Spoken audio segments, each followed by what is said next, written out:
In the quiet town, they saw life, a gentle soul, a simple life. They saw her soft, they saw her frail, a bookish woman who would surely fail. They underestimated her heart's fire, the strength born from a love so dire. They watched her wait, expecting her to flee, but she held the line for all to see. Before we begin, if you enjoy tales of resilience and justice, please show your support by hitting that like button, subscribing to our channel, and tapping the bell icon so you don't miss any of our upcoming stories. Now, let's get into it. The late afternoon sun cast long shadows across the dusty plains surrounding the small town of Havenwood, Arizona. A lone figure stood by the chain-link fence of the local military outpost, her gaze fixed on the distant, shimmering heat haze. This was Sarah Miller, a woman who carried the weight of unspoken expectations and quiet resilience within her. In a place where strength was often measured by physical size and booming voices, Sarah's slender frame and calm demeanor often led people to underestimate her. Havenwood was a town deeply intertwined with the military. Many families had called the area home for generations, their lives orbiting the rhythm of the nearby base, Fort Liberty. Sarah's husband, Captain Michael Miller, was one of them, a decorated officer known for his courage and unwavering dedication. Sarah, on the other hand, worked as a librarian at the small Havenwood Public Library. Her days were filled with the hushed rustling of pages and the quiet inquiries of book lovers, a stark contrast to the rigorous and often dangerous world her husband inhabited. Was this contrast that often fueled the subtle condescension she faced. At social gatherings on the base, amidst the boisterous camaraderie of the officers and their spouses, Sarah often found herself on the periphery.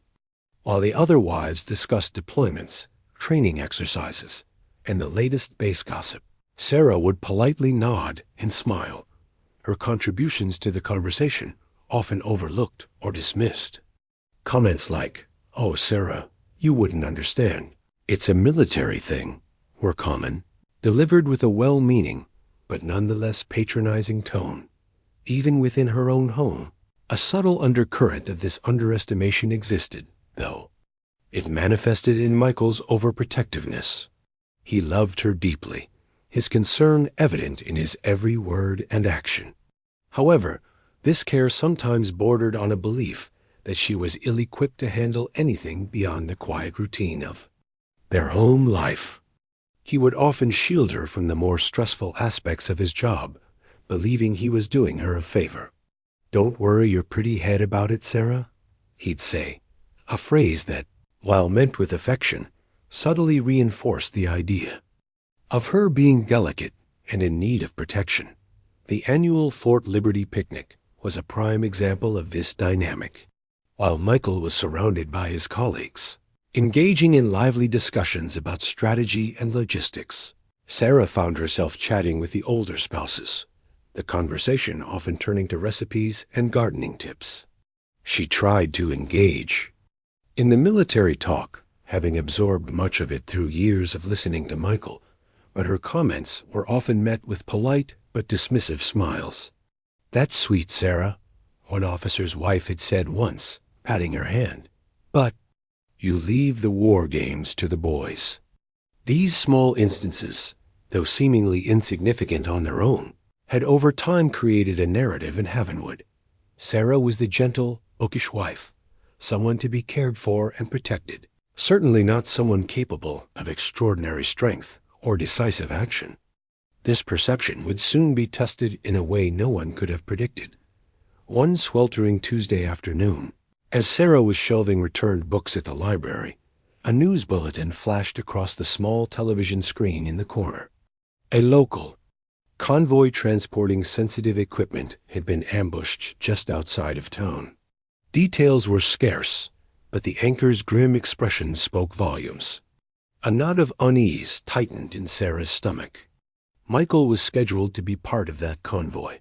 She tried to call his cell phone, but the line was dead. Panic began to simmer beneath her calm exterior. She told her colleague, Mrs. Gable, that she wasn't feeling well and needed to go home. As she drove the familiar route back to their small house on the edge of the base, her mind raced, replaying every reassuring word Michael had ever spoken, every instance of his protective nature. Now, that protection felt like a fragile shield against an unknown threat. Reaching her home, she found it eerily quiet. The usual sounds of the base, the distant rumble of trucks, the faint calls of drill sergeants, seemed muted, replaced by a tense silence that hung heavy in the air. She turned on the television, the local news now providing more details. The ambush had been carried out by a well-organized group, their motives unclear. What was clear was that several soldiers were injured, and some were unaccounted for. Michael's name was not mentioned. Hours crawled by with agonizing slowness. Sarah repeatedly tried to contact the base, but all lines were either busy or offered no new information. The waiting was a torment, each passing minute amplifying her fear. As darkness fell, a sense of dread settled over her. She couldn't just sit here, helpless. Despite the ingrained perception of her as someone needing protection, a steely resolve began to form within her. She wouldn't break. She would do whatever it took. As the night deepened, a new wave of anxiety washed over Havenwood. Rumors began to spread. The attackers were not just after equipment. They had infiltrated the town, their intentions unknown. The base went into lockdown, and residents were urged to stay in their homes. Sarah, alone in her quiet house, felt a surge of fear, but beneath it, a flicker of something else ignited, a fierce protectiveness for her home, for her town, and for the man she loved. The hours ahead would test her in ways no one least of all those who underestimated her could have imagined. The quiet librarian was about to become the unlikely guardian of Havenwood.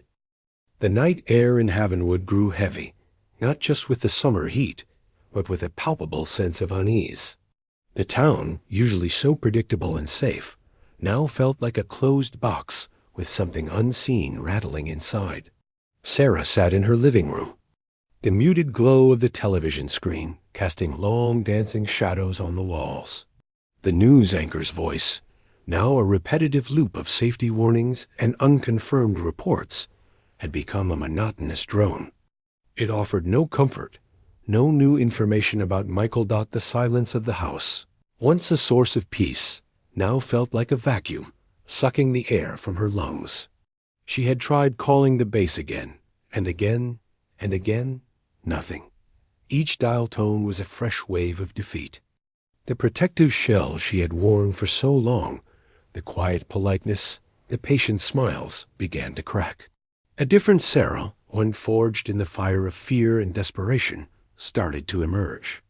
This was the Sarah who had quietly endured the dismissive words, the one who had listened intently to Michael's military stories, not out of obligation, but out of a deep and genuine interest.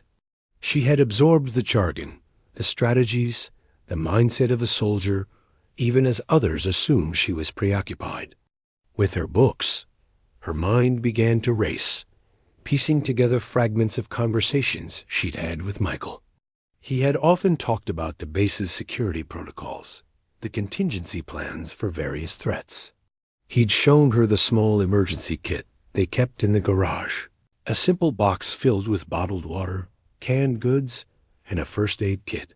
He'd taught her how to use the small registered handgun he kept locked in a safe, a precaution he insisted on, even while reassuring her that she'd likely never need it. "Just in case, honey," he'd said, a serious look in his eyes. A sudden, sharp sound from outside, the snap of a twig, the scuff of a boot, jolted her from her thoughts. Sarah's heart pounded against her ribs. She froze, straining to listen. The sound didn't repeat. Her rational mind told her it was probably just an animal, a stray cat or a coyote wandering in from the desert. But the feeling, the deep-seated gut feeling, told her otherwise. This was a night of extraordinary events, and her instincts were screaming for her to be cautious. She crept to the front window, peering through a small gap in the curtains. The street was empty, the familiar lampposts casting a sickly yellow light on the deserted road. Yet she couldn't shake the feeling of being watched. That's when she saw a fleeting movement in the shadow of their neighbor's car, a shape. That was too still to be an animal, too solid to be a trick of the light. Panic threatened to overwhelm her, but the thought of Michael and the promise she'd made to him to be safe anchored her. She had to think, not react. This wasn't about her fear. It was about survival. She remembered Michael's advice. If you ever feel unsafe, don't confront it. Secure the house, call for help, and wait it out. But calling for help was impossible. The phone lines were down, and the base was on lockdown. It was up to her. She moved silently through the house, her bare feet making no sound on the hardwood floors. She double-checked every lock on every door and window, her hands trembling slightly, but her movements precise. In the garage, she found the emergency kit Michael had put together. She grabbed the first aid supplies and a flashlight, then moved to the locked cabinet where the handgun was stored. The combination to the safe was one she knew by heart, their anniversary date. As she held the cold, heavy pistol in her hand, a wave of unfamiliar power and terror washed over her. This wasn't a book character story. This was her life, her home, her desperate fight for survival. She remembered Michael's instructions: how to check the safety, how to load the magazine, how to hold it steady. He'd never expected her to truly use it, but he had prepared her all the same. The very act of holding the gun was a silent rebellion against the town's perception of her as weak and helpless. She was not a victim. A new sound, much closer this time, ripped through the quiet. The scraping of a metal object against the back fence.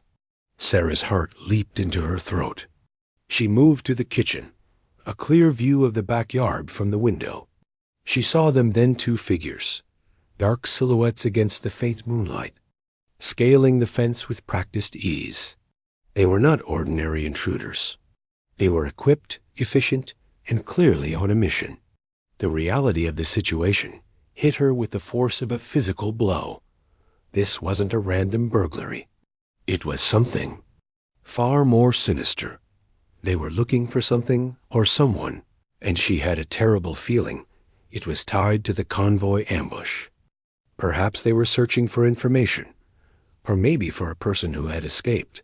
Whatever it was, they were at her door, and they expected no resistance from the quiet librarian's house. Sarah backed away from the window, her mind working furiously.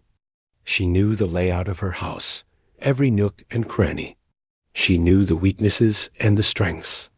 The living room, with its large windows, was a liability.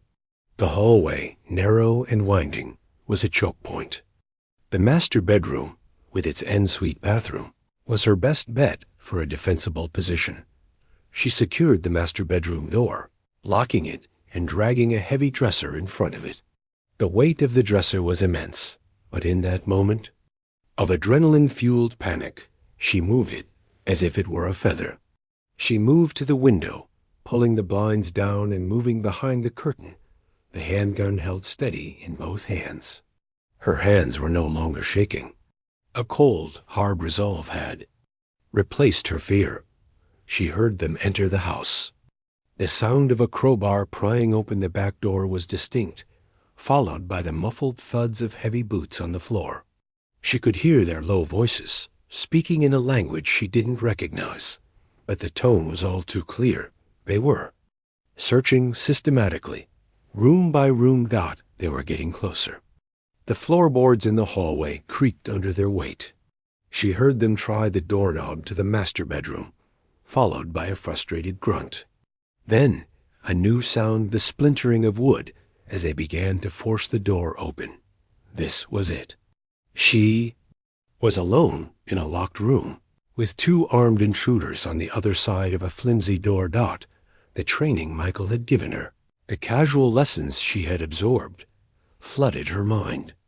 "Don't fire until you have a clear target," he'd said. "Aim for the center mass. And always, always remember you're fighting for your life." She took a deep breath, her eyes fixed on the door.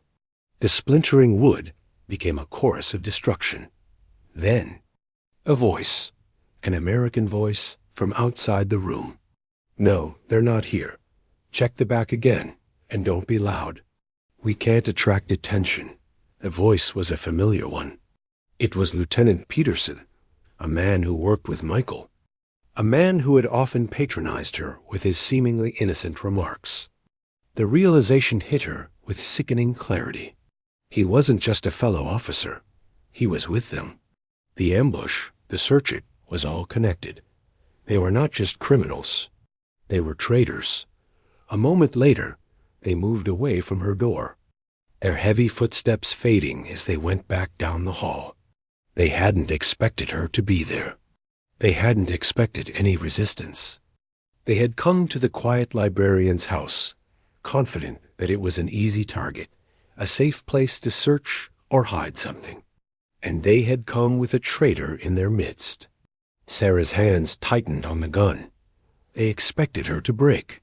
But she had just found her reason to hold on. The game had changed. And for the next 12 hours, she would become their most unexpected and formidable enemy. The silence that followed the intruder's departure was a heavy, living thing, punctuated only by the frantic drumming of Sarah's heart against her ribs. She stood frozen for what felt like an eternity, the cool steel of the handgun stark, reality in her trembling hands. The fear was still there, a cold knot in the pit of her stomach, but it was now laced with a potent cocktail of fury and disbelief. Lieutenant Peterson, a man she and Michael had shared dinners with, a man who had often made thinly veiled jokes about Michael's overprotective nature towards his delicate wife. The memory of his smiling face, his patronizing words, was a venomous thought that fueled a new kind of strength within her. He had walked into her home with malevolent intent, a wolf in sheep's clothing. The shock of this betrayal, this fundamental breach of trust, was more staggering than the initial fear of the intruders themselves. It wasn't just about survival anymore. It was about protecting everything Michael stood for, everything he fought for. She was no longer just defending herself. She was holding the line against a traitor. Slowly, carefully, she moved away from the door, her ears straining to catch any sound from the house. She had to assume they were still nearby, perhaps in another part of the house, perhaps just outside. The initial invasion had been a calculated move, and she knew they wouldn't give up easily. They were searching for something, and they believed it was in her home. What could they be looking for? Michael's work was often classified, but he had never brought anything sensitive home. He was meticulous about keeping his work and personal life separate. Still, a chilling thought crossed her mind. What if they believed he had? What if they suspected he had an encrypted hard drive, a flash drive, or some kind of document that they needed? It was a plausible theory, one that explained why they had chosen her house as a target. She thought back to the last time she had seen Michael.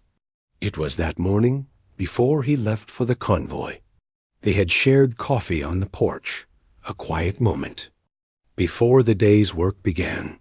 He had been humming a tune she didn't recognize, and had held her hand a little longer than usual.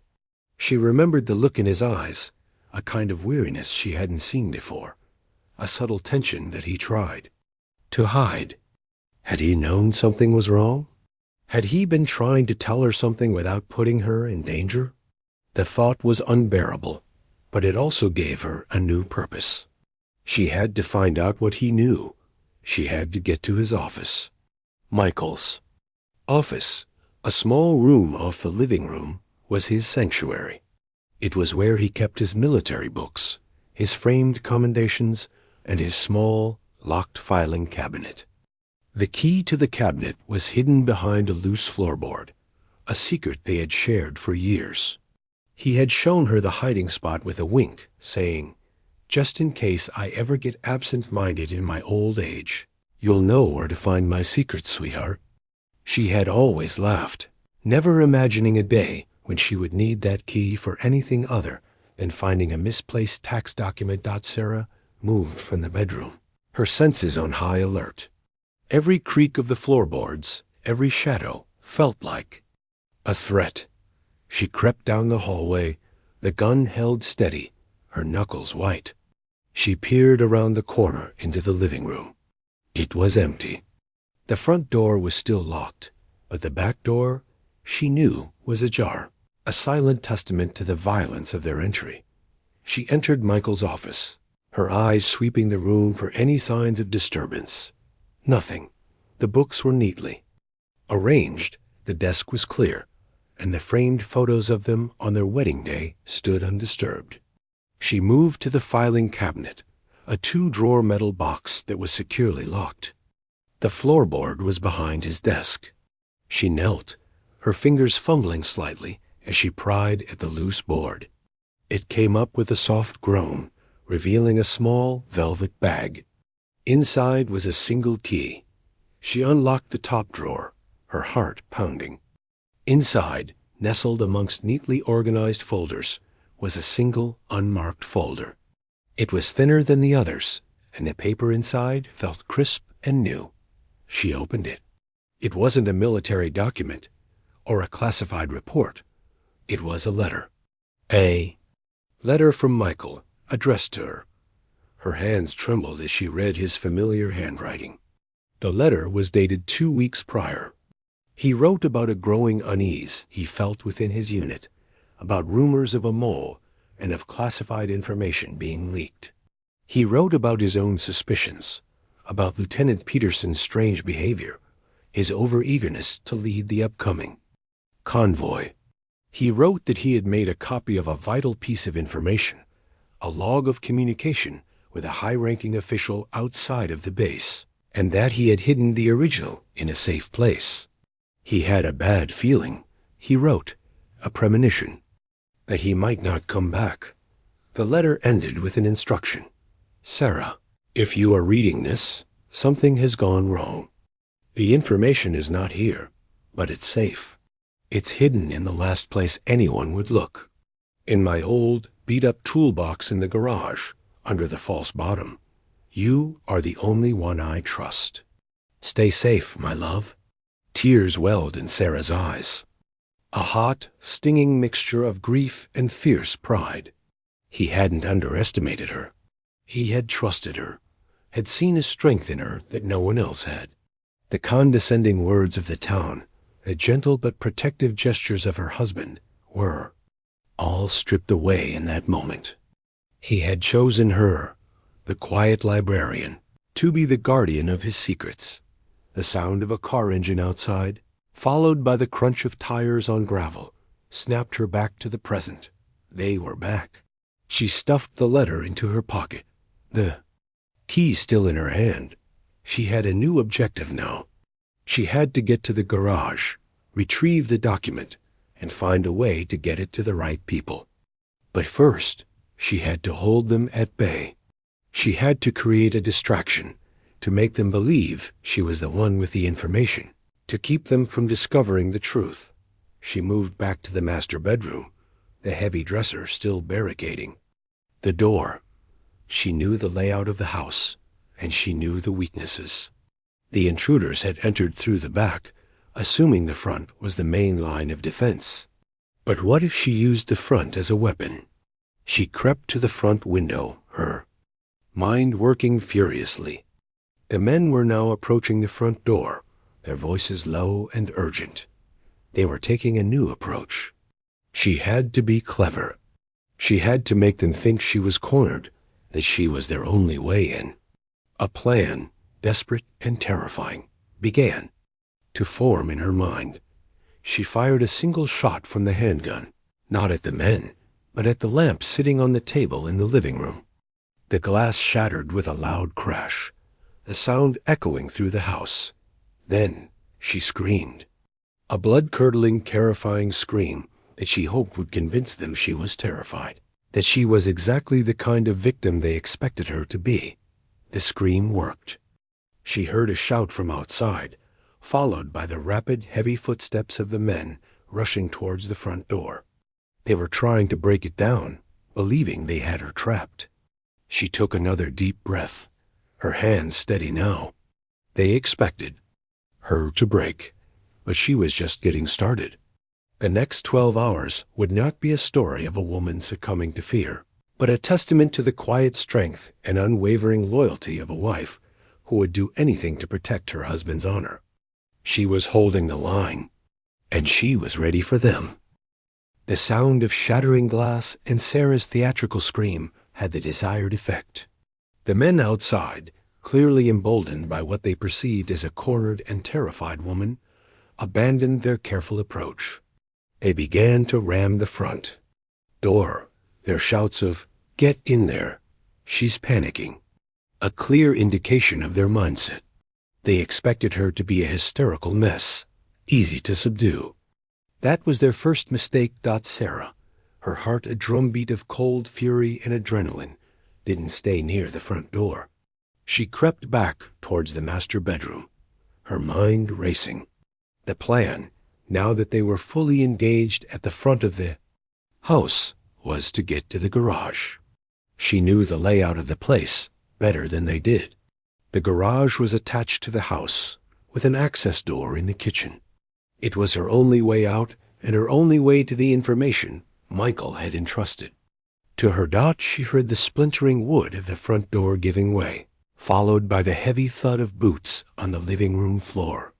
Their voices, now closer and more distinct, were a mix of urgency and casual cruelty. "Check the bedroom," one shouted. "She's got to be in there." Sarah was already in the kitchen.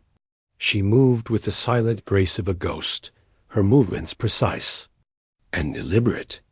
She reached the door that led to the garage and quietly tried the handle. Locked. She had locked it herself just a few hours earlier. A simple act of precaution that now felt like a life-or-death decision. She fumbled with the key, her fingers slick with sweat. The lock clicked, and she pushed the door open just a crack, peering into the dim, dusty space. The garage was a world of its own, filled with the mundane detritus of their life together. Lawnmowers, paint cans, and Michael's well-organized workbench. Her eyes scanned the room, searching for the old, beat-up toolbox Michael had mentioned. It was exactly where he always kept it, tucked away under the workbench, a sturdy metal box covered in years of grease and grime. As she moved to grab the toolbox, a new sound from inside the house froze her in her tracks. A voice, louder and angrier than the others, was yelling, "The bedroom's empty." "She's not here." It was Peterson. The sound of his voice was a fresh wave of betrayal. She had to hurry. She reached the toolbox, her heart hammering against her ribs. She lifted it, and the weight felt wrong. It was too light. A cold wave of despair washed over her. Had she misunderstood? Had Michael's note been a figment of her panicked imagination? Then she remembered his words, "under the false bottom." She placed the toolbox on the workbench and began to search for the hidden compartment. Her fingers found a small latch on the inside of the box, tucked away where no one would ever think to look. She pressed it, and a section of the toolbox floor clicked open. Inside, wrapped in a plastic bag, was a flash drive. Relief so profound. It almost made her weak and the knees washed over her. This was it. This was the reason they were there. This small, unremarkable piece of plastic held the truth, the key to exposing Peterson and his accomplices. She slipped the flash drive into her pocket and carefully replaced the false bottom. As she did, she heard the kitchen door burst open. Behind her, there, Peterson's voice rang out, full of vindictive triumph. "The garage! Get her!" Sarah's mind, which had been so focused on retrieving the flash drive, now shifted into pure survival mode. She grabbed the first thing she could find, a heavy-duty wrench from Michael's workbench. It was clumsy, but it was better than nothing. She turned to face them, her heart pounding a frantic rhythm. Two men stood in the doorway, their faces grim, their eyes filled with a predatory glint. One of them, a large, burly man she didn't recognize, held a shotgun. The other was Peterson, his face a mask of cold rage. "Give us the drive, Sarah," he said, his voice low and menacing. "Don't make this any harder than it has to be." Sarah held the wrench like a weapon, her grip steady. She had no intention of giving them anything. She remembered Michael's words again. Always, always, remember you're fighting for your life. She had a flash drive in her pocket and a wrench in her hand. It wasn't an even fight, but she wasn't going to surrender. "I don't know what you're talking about, Lieutenant," she said, her voice surprisingly steady. It was a lie, and they both knew it, but it was all she had. Peterson laughed, a harsh, humorless sound. "Cut the act, Sarah. We know your husband left something for you. Give it to us, and maybe we'll let you live." The threat was clear. They weren't there to simply intimidate her. They were there to eliminate her. The image of Michael's face, the last time she'd seen him, flashed in her mind. No, she would not let them win. She would not let his sacrifice be in vain. Her eyes scanned the garage, looking for an escape route. The main garage door was a possibility, but it was too loud and too slow to open. The small side door, which led to the backyard, was her best bet. It was a tight squeeze, but it was her only chance. She feigned a move to the left, and as the burly man with the shotgun shifted to block her, she lunged right, sprinting for the side door. The move caught them off guard for a split second, but it was all she needed. She fumbled with the handle, and the door opened with a slight squeal. As she slipped through, a shotgun blast tore through the air, hitting the wall just inches from her head. She didn't stop to look back. She ran, her bare feet pounding on the dirt, the thorns and rocks of the desert floor tearing at her skin. The backyard was a maze of overgrown shrubs and cactus plants, a terrain she knew well from years of gardening. She used this knowledge to her advantage, ducking and weaving through the dense foliage, her mind a whirlwind of terror and determination. She heard them behind her, their heavy boots thudding on the ground, their angry shouts echoing in the night. They were gaining on her. She had to get to the main road, to the town, to someone who could help.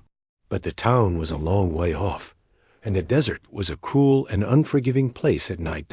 As she ran, a plan, as reckless as it was desperate, began to form. She knew the back roads of Havenwood like the back of her hand. She had walked and driven them countless times. She knew the shortcuts, the hidden trails, the places where a car couldn't follow. She also knew that the town's perception of her as weak and incapable was a weapon she could now use against them.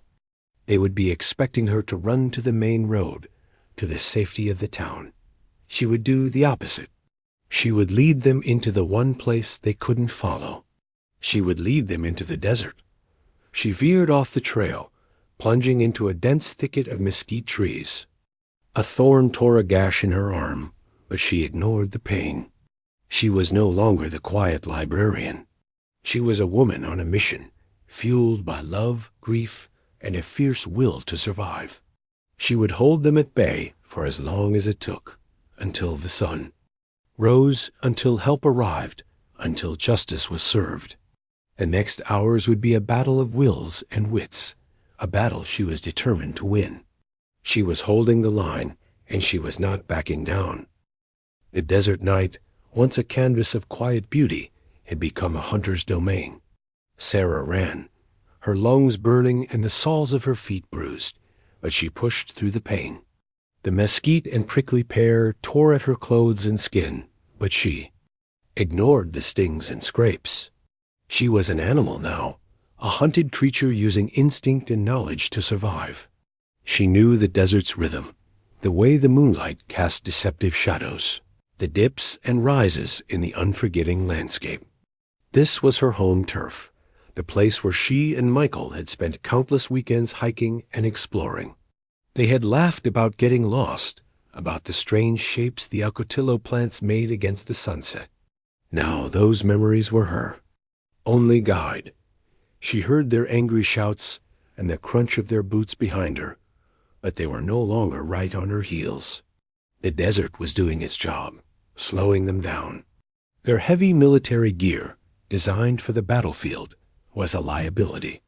Here, catching on thorns and making them clumsy. Sarah, in her simple t-shirt and jeans, was at an advantage.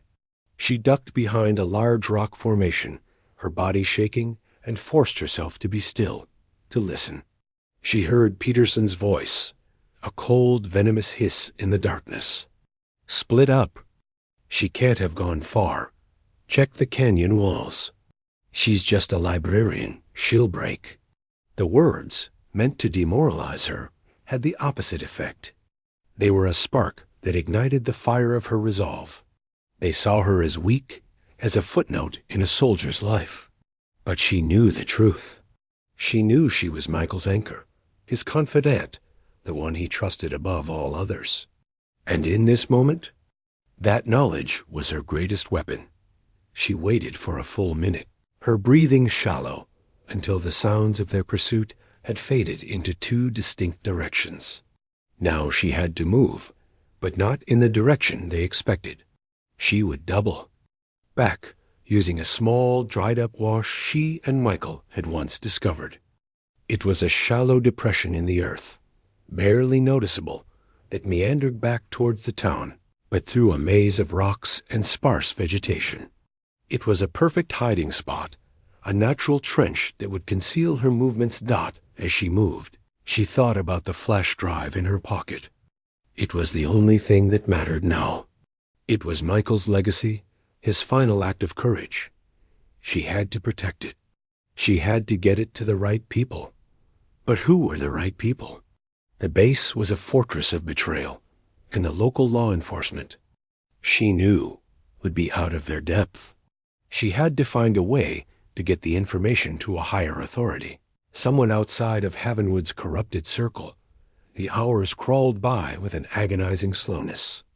The moon, once a beacon, now cast a pale, eerie light that played tricks on her eyes. The desert, which had once felt so familiar, now felt like a living, breathing entity, full of hidden dangers. She saw the glint of a scorpion's tail, the quick slither of a snake, but she was too focused on her mission to be truly afraid. Her fear had been replaced by a quiet, steady resolve. She heard them again, their voices growing closer. They had figured out her diversion, had doubled back, and were now combing the area in a more systematic fashion. She was running out of time. She had to find a place to hide, to wait them out. She came across a small cave, more of an overhang than a true cave, tucked into the side of a rocky bluff. It was barely big enough for her to squeeze into, but it was better than nothing. She slid inside, her body scraping against the rough stone, and pulled a large, flat rock in front of the opening, concealing herself from view. The air inside was cool and smelled of damp earth and dust. She could hear them now, their voices. Right outside, so close she could hear their heavy breathing. "I told you she was here, Peterson," one of them said. "I saw her tracks heading this way. She's a clever little thing, isn't she?" Peterson's voice was a low growl, full of frustrated admiration. "But she can't hide forever. The sun will be up soon. She have to come out." Sarah pressed herself against the cold rock, her body as still as a statue.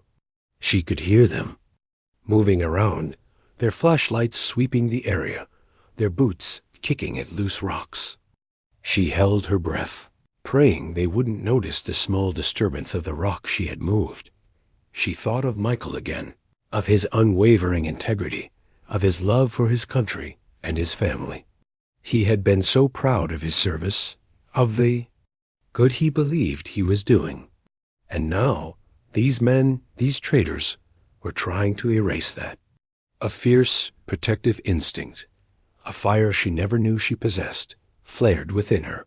She was not just a librarian, she was a soldier's wife.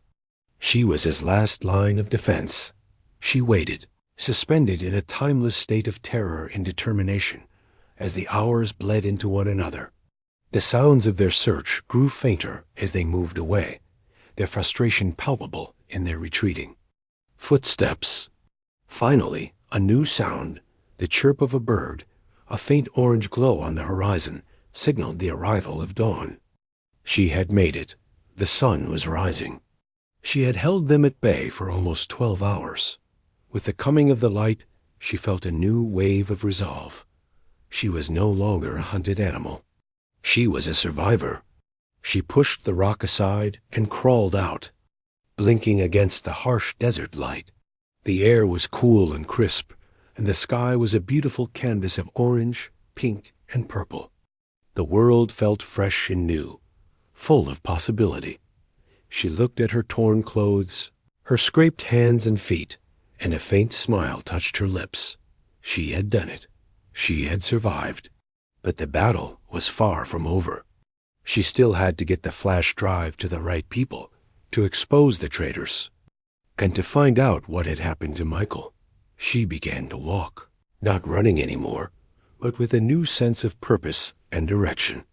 She knew exactly where she was going, to the one place in town that she knew would be safe, the one person she knew she could trust.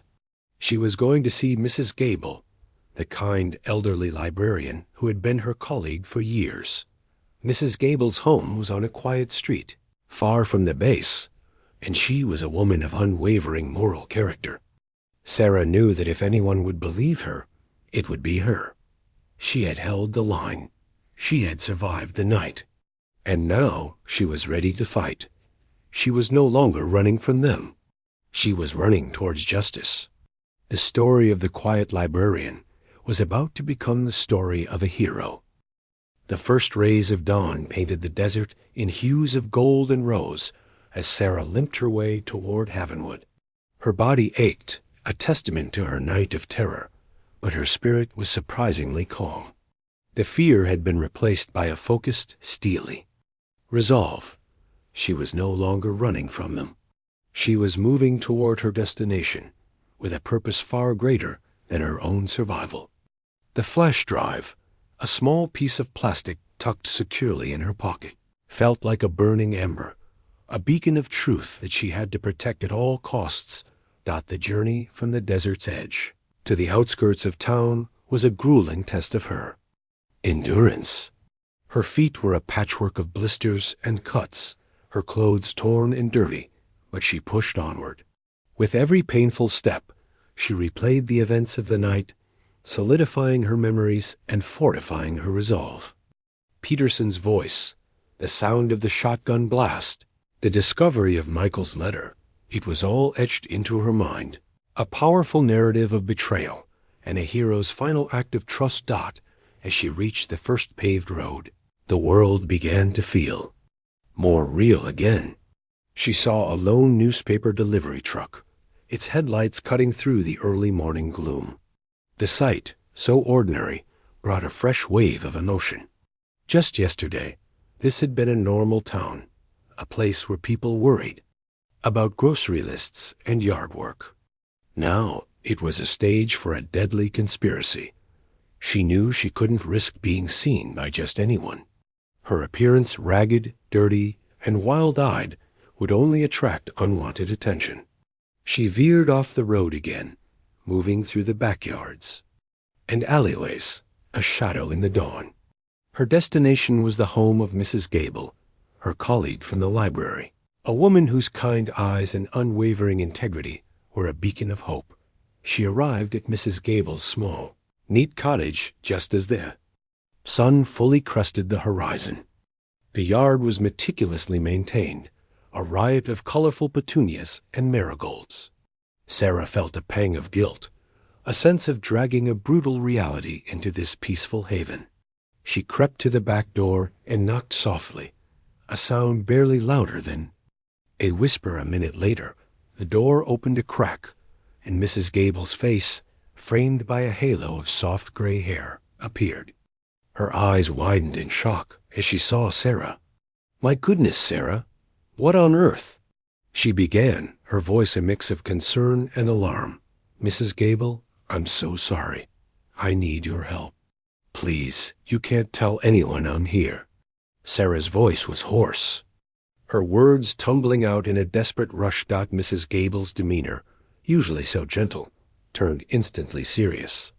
She opened the door wide and pulled Sarah inside, her hand gripping Sarah's arm with surprising strength. "Come in, child. You look like you've been through a war." As soon as they were inside, Mrs. Gable locked the door and drew the curtains. The house was a sanctuary, warm and filled with the scent of coffee and cinnamon. Sarah felt her defenses begin to crumble, the adrenaline that had carried her all night slowly ebbing away, leaving her exhausted and raw. "Sit down, Sarah. Tell me everything." Mrs. Gable led her to a chair and brought her a glass of water. Sarah, her voice a fragile thing, recounted the entire story: the convoy ambush, the intruders, the discovery of Peterson's betrayal, the chase through the desert, and the flash drive. As she spoke, she saw a range of emotions pass over Mrs. Gable's face: shock, disbelief, and finally, a fierce, unwavering determination. When she finished, the room was silent for a long moment. Mrs. Gable sat across from her hands clasped tightly in her lap. "Peterson," she said, her voice a low murmur. "I never liked that man, always so full of himself." Then her eyes met Sarah's. "So, you have the evidence, this flash drive?" Sarah nodded, pulling it from her pocket. "Michael left it for me. He knew something was going to happen." Mrs. Gable took the flash drive, holding it with a reverence that Sarah found deeply moving. "He trusted you, Sarah. He knew you were strong enough to handle this. But what do I do now? I can't go to the base. I can't go to the police. They're all in on it, or they're too close to it to be trusted," Sarah said, the full weight of her helplessness washing over her.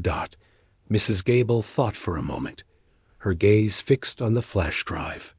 "There's a man, an old friend of my late husband's. He's a retired Army investigator, a colonel.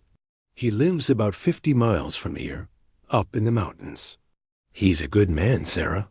He's fair and honest, and he's completely outside of Havenwood's reach.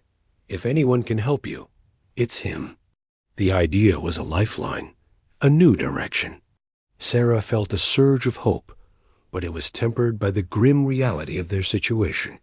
"How do we get to him?" "They're looking for me. They'll be watching the roads. I have an old pickup truck in the garage. It's a bit of a clunker, but it runs. No one would ever suspect an old lady driving a beat-up truck with a hitchhiker." Mrs. Gable's eyes, a steely blue, held a newfound fire. "We'll go together. We'll leave now, before they get too organized. They'll be looking for you, not for me." The plan, as audacious as it was simple, was their only hope. It was a race against time, a desperate attempt to get the truth to the right person before the conspirators could silence them forever. Sarah, with the flash drive in her pocket and Mrs. Gable by her side, was ready for the next part of her journey. As Mrs. Gable went to get the keys, Sarah looked at herself in the hallway mirror. The woman who stared back was no longer the quiet librarian. Her face, streaked with dirt, was marked by a strength she never knew she possessed. Her eyes, though shadowed with exhaustion, held a fierce light. She had been underestimated, mocked, and dismissed, but she had held the line. And now, with an unlikely ally, she was ready to deliver the truth. The story of the woman who was expected to break was about to enter its most dangerous and vital chapter. The old pickup truck rattled and groaned as it bumped along the back roads, a symphony of creaks and metallic protests that felt oddly comforting. It was a stark contrast to the sleek military vehicles Sarah was used to seeing, a perfect disguise for their desperate mission. Mrs. Gable, her face a mask of fierce concentration, expertly navigated the rural landscape. She was a woman transformed, a quiet librarian, now a seasoned road warrior. Her hands, which were accustomed to sorting books, gripping the steering wheel with the force of a general. Sarah sat beside her, the flash drive a cold, hard lump in her pocket. She was still in a state of shock, her mind replaying the events of the last 12 hours over and over again. The fear was still there, but it was now a distant hum, replaced by a quiet determination. She had a purpose, a mission to fulfill for the man she loved, a legacy to protect. As they drove, the sun rose higher in the sky, a brilliant, unforgiving orb that baked the desert landscape. The air inside the truck was thick and hot, but neither of them complained. They drove in silence for a long time, the quiet punctuated only by the rumbling of the engine and the occasional pop of a rock hitting the windshield. Finally, after an hour of driving, Mrs. Gable spoke. "He's a good man, this Colonel Davies. My husband, bless his soul, served with him in Vietnam. Said he was the only man he ever knew who could tell the truth from a lie just by looking at a man's eyes. He retired years ago, a bit of a recluse, but he's got a strong sense of justice. He won't turn us away." Her words were a balm to Sarah's soul. A single flicker of hope ignited within her. She was not alone. She had a new ally, a link to a past she had only heard about in stories. A new piece of her husband's life she was now a part of. The journey was long and arduous. They avoided the main highways, sticking to a labyrinth of dusty, unpaved roads. They passed through small, forgotten towns where time seemed to have stood still. The landscape changed from the flat, arid desert to rolling hills covered in scrub, brush, and eventually to the beginnings of a rocky, pine-covered mountain range. The air grew cooler, the scent of pine and damp earth, a welcome change from the dust of the plains. As they climbed higher, the truck's engine strained, but Mrs. Gable coaxed it along with a gentle touch on the accelerator. Her confidence was unwavering, her focus absolute. Sarah watched her in a new light, seeing not just her colleague, but a woman of hidden strength, a quiet warrior who had been waiting for a reason to fight.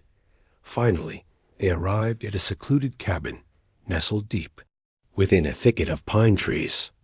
The cabin was rustic but well maintained, with a wraparound porch and a large stone fireplace. A man, old and grizzled, with a shock of white hair and a face etched with a lifetime of experience, was sitting on the porch, whittling a piece of wood. He looked up as the truck pulled into the driveway, his eyes, a sharp and piercing blue, fixed on them. He was a man who had seen too much, a man who had lived 100 lives. Sarah felt a jolt of recognition. This was a man Michael would have respected, a man who lived by a code of honor. Mrs. Gable got out of the truck, her movements slow but deliberate. "Colonel Davies," she called out, her voice clear and strong. "It's Ruth Gable. I hope I haven't caught you at a bad time." Colonel Davies stood up, his gaze never leaving Sarah's face. "Ruth," he said, his voice a low rumble. "It's been a long time. Who's your friend?" "This is Sarah Miller," Mrs. Gable said, her voice softening as she introduced her. "She has something you need to see, something that concerns your old friends at Fort Liberty." Colonel Davies looked at Sarah, his eyes a steady, unwavering force.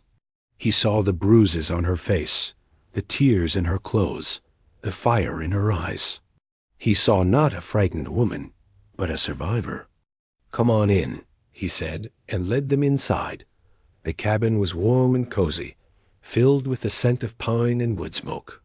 Colonel Davies jostled them into chairs by the fireplace and offered them coffee.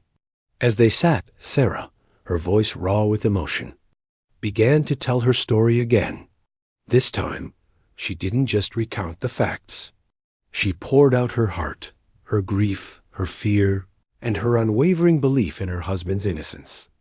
Colonel Davies listened in silence, his face a mask of impassive concentration. He asked a few questions, sharp and to the point, about the convoy, about Peterson, about the exact sequence of events.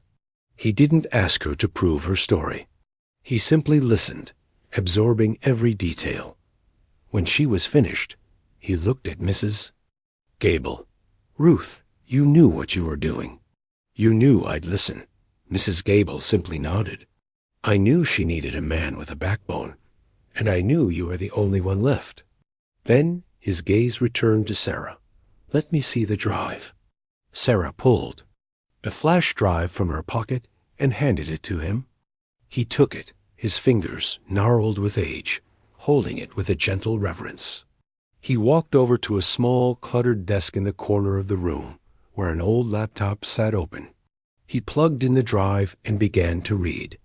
The silence in the room was deafening, punctuated only by the soft click of the keyboard. Sarah and Mrs. Gable waited, their hearts in their throats, as the truth Michael had died to protect, was finally brought to light. Minutes stretched into an eternity.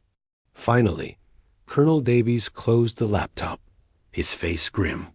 "He was right," he said, his voice a low growl. "Your husband, he was on to something big. This isn't just about a convoy. This is a full-scale operation. There's a network, a ring of traitors, all the way up the chain of command. And it looks like Peterson was just a small part of it. Your husband, he knew it all. He had it all right here. The dates, the times, the names of the key players. He was a good man, a damn good man." The words, a testament to Michael's courage, were a balm to Sarah's soul. He hadn't died in vain. His sacrifice had a purpose. He had entrusted her with his legacy, and she had delivered. Colonel Davies stood up, his face a grim mask of determination. "We need to get this to the right people outside of their reach. I have a contact at the Pentagon, a friend I trust with my life. We'll get this to him. We'll blow this whole thing wide open." He looked at Sarah, his eyes no longer just a listener's, but a fellow warrior's. "You did good, Sarah Miller. You did better than good. You did what a lot of men with a lot more training couldn't have done. You held the line, and you won." The words, so simple, so powerful, were the final piece of the puzzle. The quiet librarian, the woman who was expected to break, had not only survived. She had become the hero of her own story. She had fought for her husband's honor, for the full truth, and for justice. She had held the enemy at bay for 12 long, terrifying hours. And now she was ready to deliver the final blow. Part 8. The final act of the story began with a quiet, determined resolve.